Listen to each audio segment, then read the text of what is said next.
नमस्कार and I welcome you to welfare. मैं Prashant Dhawan. Now Sri Lanka आज के समय बहुत बुरा फंस चुका है। श्रीलंका ने रिसेंटली रशिया का एक प्लेन धर लिया। जी हाँ, रशियन फेडरेशन का प्लेन श्रीलंका ने धर लिया सैंक्शंस का यहाँ पे बहाना देकर। और रशिया ने वार्निंग दिया श्रीलंका को कि अगर रशिया का प्लेन जल्द ही रिलीज ना किया गया और 200 रशियन नागरिक जो यहाँ पर फंस चुके हैं श्रीलंका में, इनको ना छोड़ा गया तो रशिया और श्रीलंका के रिलेशंस बहुत ज़रा खराब हो सकते हैं। यहाँ पर आप देख पाओगे, इस पे आपको आर्टिकल दिखेगा।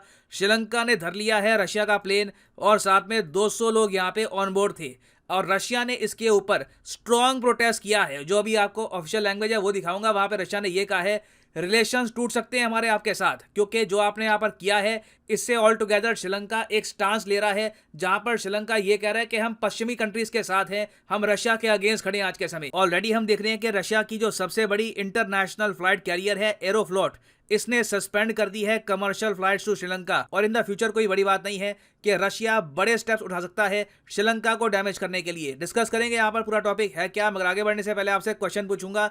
क्वेश्चन यहाँ पर यह है कि हाल ही में दुनिया को मिला है एक नया फास्टेस्ट सुपर कंप्यूटर। आपको बताना है कि यह नया सुपर कंप्यूटर कौन सा है। The world's fastest super computer right now is option A Fugaku, option B Frontier, option C D45 या फिर option D Destiny. Comment section में करिए उत्तर। सही आंसर आपको मिलेगा वीडियो के एंड में। नाउ ये पूरा इशू आपको समझना होगा बेसिक से, तभी आप श्रीलंका की जो बहुत ज़रा खराब हालत है जहां पे श्रीलंका फंस चुका है इसको समझ पाएंगे। और हो सकता है कि आप श्रीलंका के केस को देखकर सिंपैथेटिक भी फील करें। हुआ यहाँ पर क्या कि रशिया की जो एक इंटरनेशनल एयरलाइंस कंपनी है एरोफ्लोट, इनका एक प्लेन एयरबस A330-343 ये लैंड किया श्रीलंका में।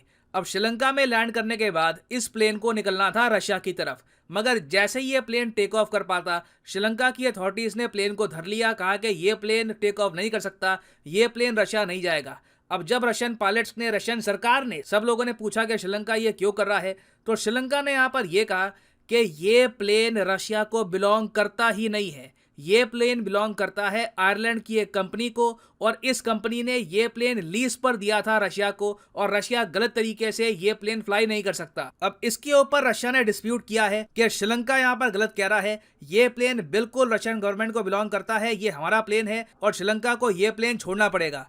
अब यहाँ पे आप कहोगे ये कैसी बात हो गई कि एक कंपनी कह रही है कि ये इनका प्लेन है, रशिया कह रहा है कि ये इनका प्लेन है। तो ये सारा जो इशू है ये स्टार्ट होता है यूरोपियन यूनियन के सैंक्शंस की वजह से। आज के समय जो भी इंटरनेशनल फ्लाइट कैरियर्स हैं, जो भी बड़ी एयरलाइन वाली कंपनी है, ये लोग एक एयरप्लेन खरीदते कम है, ज्यादातर लीज पर ले लेते हैं। 5 साल के लिए लीज पर ले लिया, 10 साल के लिए, हर महीने या फिर हर 6 महीने में किराया देते रहते हैं इसका। तो रशिया की जो कंपनी है एरोफ्लोट, इनका भी 90% जो एयरप्लेन थे ये लीज पर ले रखे थे इन लोगों ने। अब यूरोपियन यूनियन ने रिसेंटली ये कह दिया कि जिस कंपनी ने भी रशिया को लीज पर दे रखा है अपना एयरप्लेन, ये एयरप्लेन जल्द से जल्द वापस लो। रशिया को कोई भी कंट्री अगर लीज पर देगी एयरप्लेन तो उस पर यूरोपियन यूनियन कार्रवाई करेगा। और सिंस आयरलैंड आज के समय यूरोपियन यूनियन का पार्ट है तो इन्होंने रशिया को ये कह दिया कि जो भी हमारे प्लेन है वापस कर दो। अब आप सोच कर देखो, रशिया के लिए तो बहुत ही मुश्किल बात है, इनके 90% जो एयरप्लेन है छिन जाएंगे रातों रात। तो व्लादिमीर पुतिन ने एक बहुत ही यूनिक टाइप का एक लॉ पास किया। उसमें पुतिन ने यह कह दिया कि मैं इस लॉ के अंडर ये कह रहा हूं कि जो एयरप्लेन रशिया ने लीज पर ले रखे हैं ना अभी, ये अब हमारे हुए। रशिया ने लिटरली यहां पर कह दिया कि जो भी प्लेन तुम्हारे पास इस वक्त है, सरकारी कंपनी के पास है, प्राइवेट कंपनी के पास है, ये प्लेन अब लीज पर नहीं है, तुम इन प्लेन को एक्सेप्ट कर लो, क्योंकि गलत तरीके से यूरोपियन यूनियन ने सैंक्शन लगाए हैं और रशिया की जो ट्रैवल इंडस्ट्री है उसको ये लोग तोड़ना चाहते हैं। अब श्रीलंका की सरकार के सामने एक बहुत ही मुश्किल निर्णय है। आयरलैंड को नाराज करेंगे तो यूरोपियन यूनियन, US, IMF वगैरह सब नाराज हो जाएंगे। अगर रशिया को नाराज कर दिया तो उसके और इशू सामने आ जाएंगे। फॉर एग्जाम्पल, श्रीलंका को आज के समय कच्चा तेल चाहिए। ये आप सबको पता होगा, श्रीलंका के पास आज के समय बिल्कुल डॉलर्स है नहीं कच्चा तेल परचेज करने के लिए।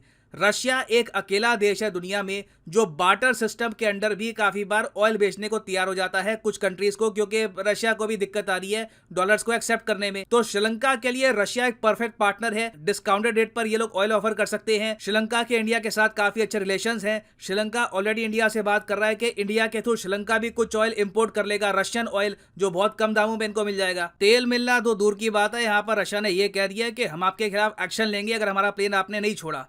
श्रीलंका के सामने दिक्कत यह है कि अगर रशिया के विदेश मंत्रालय की जो वार्निंग है जहां पे लिखा है कि नेगेटिव इंपैक्ट होगा फ्रेंडली रिलेशंस पर, अगर इस वार्निंग के अंडर इन्होंने जो ये प्लेन है ये छोड़ दिया और जाने दिया रशिया की तरफ, तो आयरलैंड की कंपनी केस करेगी श्रीलंका पर, यूएस यूरोपियन यूनियन बरसेंगे श्रीलंका पर कि आपने हमारा लीज हुआ प्लेन, हमारा प्लेन आपने रशिया की तरफ जाने क्यों दिया, जबकि डॉक्यूमेंट्स तो ये कहते हैं कि ये प्लेन लीज पर था। और वैसे आप अगर देखो तो यहाँ पर लीज करने वाली कंपनी सही कह रही है, प्लेन उनको बिलोंग करता है, रशिया को कायदे से ये प्लेन वापस करना चाहिए, मगर रशिया की नीति यहाँ पर अलग है। वो कह रहे हैं कि कोई लीज वगैरह मानते ही नहीं है, ये सारे प्लेन हमारे हो गए। तो इसलिए श्रीलंका इस वक्त बहुत बुरा फंस चुका है। पर्सनली मुझे पता नहीं इसका क्या ये सोल्यूशन निकालेंगे। मोस्ट प्रॉब्ली इंडिया को भी यहाँ पर इंटरवेंशन करनी पड़ेगी। मोस्ट प्रॉब्ली ये लोग क्या करेंगे कि 200 लोग जो यहाँ पर फंस गए हैं इनको किसी और फ्लाइट से रशिया पहुंचाएंगे, और ये जो प्लेन है ये for the time being Sri Lanka में ही पड़ा रहेगा, ना रशिया जाएगा ना आयरलैंड जाएगा, ताकि दोनों पार्टीज कुछ समय के लिए शांत रहे।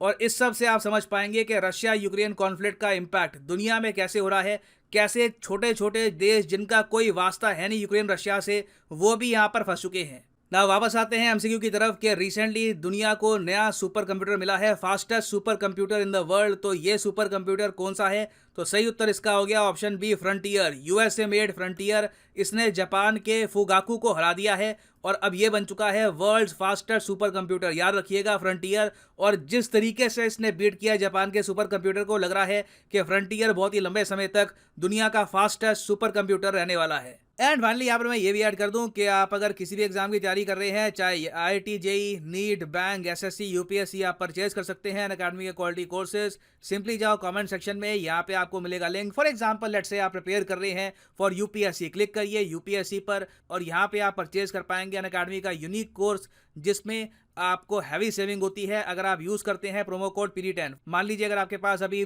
है 1-2 साल का टाइम, आराम से आप 2024-25 में यूपीएससी का अटेम्प्ट देना चाहते हैं, तो जो 24 महीने का कोर्स है ये आप कर सकते हैं परचेज। मगर जो प्राइसेस यहाँ पर लिखे हैं ये पे करने की आवश्यकता नहीं है। सिंपली यहाँ पे अगर आप कोड यूज करते हो PD10 तो प्राइसेस गिरने यहाँ पर स्टार्ट हो जाएंगे। The prices will just start falling. So use the code PD10 and save money. So इसी नोट के साथ ये है वीडियो का अंत। Thank you for listening and as always God bless you all.